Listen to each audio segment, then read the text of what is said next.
Tinigil yung Dali ba? Ay! Hop!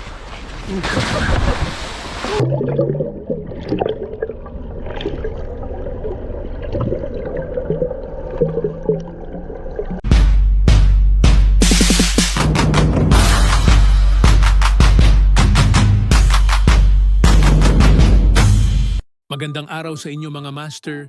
For today's video ay gagawa kami ng payaw. Sa mga hindi nakakaalam kung ano ang payaw, ito ay ang nagiging pang-samantalang tirahan ng mga isda.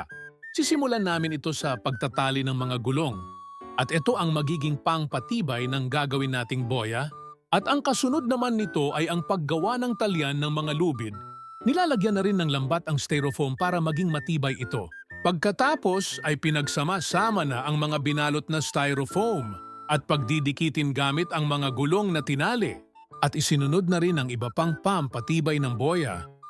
At isinunod na ring ikabit ang ginawang talian ng lubid at kapag natapos ng itali lahat ay ito na ang kakalabasan ng ating boya. Ang susunod naman naming gagawin ay ang pagbubuhos ng bato. Ito ang magiging pabigat para hindi basta-basta madala ng agos ng dagat ang aming payaw. Ang una naming gagawin ay gagawa muna kami ng hulmahan ng gagawin naming bato. At ito ang itsura ng mga nagawang hulmahan, magyuyupi kami ng gulong. At ito ang magiging talian ng boya. Sinimulan na namin ang paghahalo ng buhangin, semento at graba. Pagkatapos maghalo, ay dadalhin ito sa ginawang hulmahan at isasalin. Marami din kaming nagawang bato. Ang bilang ko mga 18 piraso din yun. Ito ang itsura matapos naming malagyan lahat ng hulmahan. At ito naman ang magiging itsura kapag natuyo na. Ang kasunod naman namin gagawin ay ang pagpipitis ng lubid. Ito ay ginagawa para mas tumibay ang lubid. 4, 3, 2 ang pinagsasamang lubid para mas tumibay ito at hindi agad malagot. At kinamada na ni Master OG ang mga lubid natapos ng pitisan.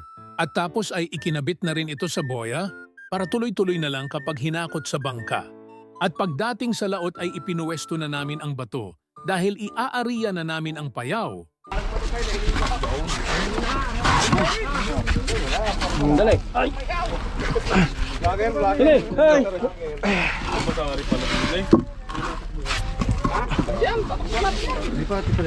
At ang mababa ang taas, hindi ko na ito.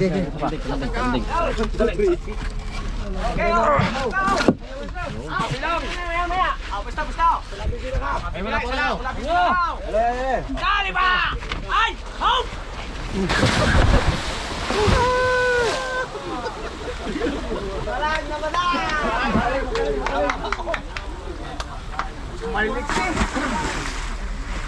At tuloy-tuloy lang ang pag-ariya ng lubid hanggang sa lumapat sa lupa. At nung lumapat na sa lupa, ang hinulog naming bato ay dumipa pa ng mahigit 200 para sa allowance nito para hindi mabitin kapag tumaas ang tubig dagat. At pinitis na namin ang dala naming buli. Dito sisilong ang mga isda at success ang aming pag-ariya ng payaw. Makalipas ang ilang araw, linggo, buwan, pwedeng maging ganito karami ang laman ng payan na yan.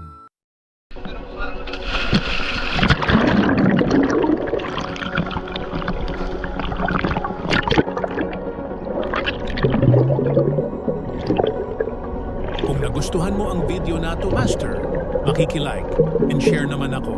Yun lang mga Master, hanggang sa susunod, muli paalam.